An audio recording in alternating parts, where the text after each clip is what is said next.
This is garbage. America's largest landfill closes after 50 years of service. Let's check it out.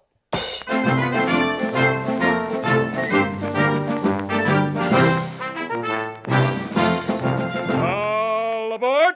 Welcome everybody, thank you for joining. We've got a trashy show for you today, so I suggest we get caught up right now with a little bit of rapid fire news.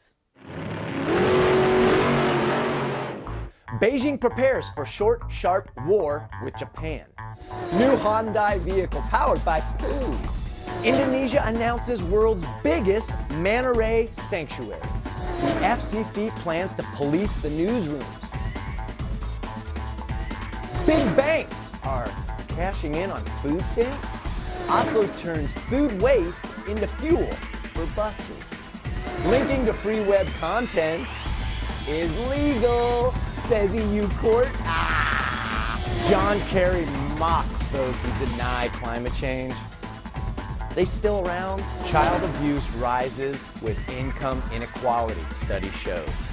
Consumer Reports 2014 top vehicle choice, the Tesla Model S. Yeah, go green! This has been Rapid Fire News. Today's top story. After 50 years of service, America's largest landfill, based in Puente Hills, California, gets shut down.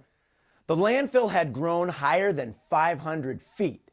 So naturally, it got me thinking. The article mentioned that the average American throws away 7 pounds of trash per day. So let's get our math on. 7 pounds times 313,900,000 people, and what you get is 2,197,300,000 pounds of trash. I was going to take 20% off that figure for, say, maybe babies. Maybe they don't trash as much, but then I got to thinking, those little ankle biters trash more than anybody with those damn diapers and those juice boxes. Anyhow, for all you naysayers out there, all you people that go, that's trash, that's not an issue. Let's take 2 billion pounds of trash, divide that in half, so we got 1 billion pounds or 500,000 tons of trash a day. It's quite a bit of trash, yeah. And usually we don't think about it, right? Because we put it in our trash can, it gets taken away, out of sight, out of mind.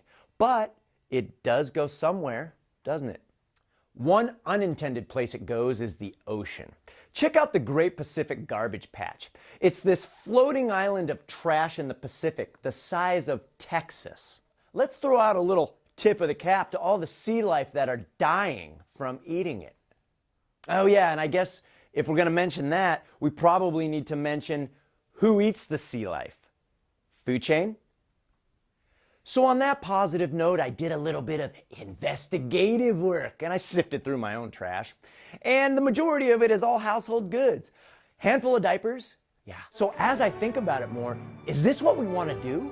Are we happy with this trashing the world disposable lifestyle? We're leaving all this trash for our generations to come. I mean, we all know that, right? That's not the way I want to run it, okay? So here are a few thoughts that I have on the subject.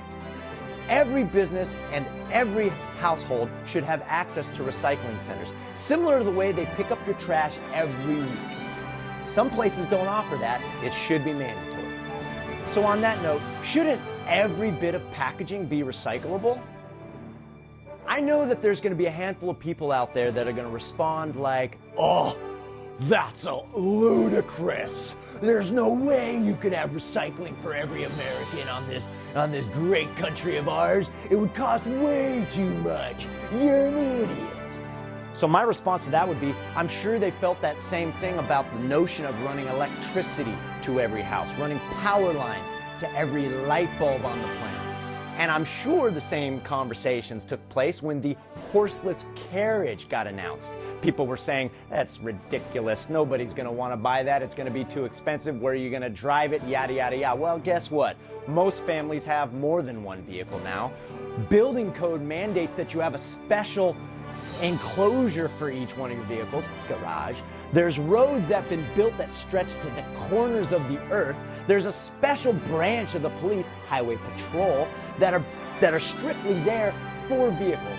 So I guess when consumers say they want it, it happens, no matter what the price. And there's always money to be made.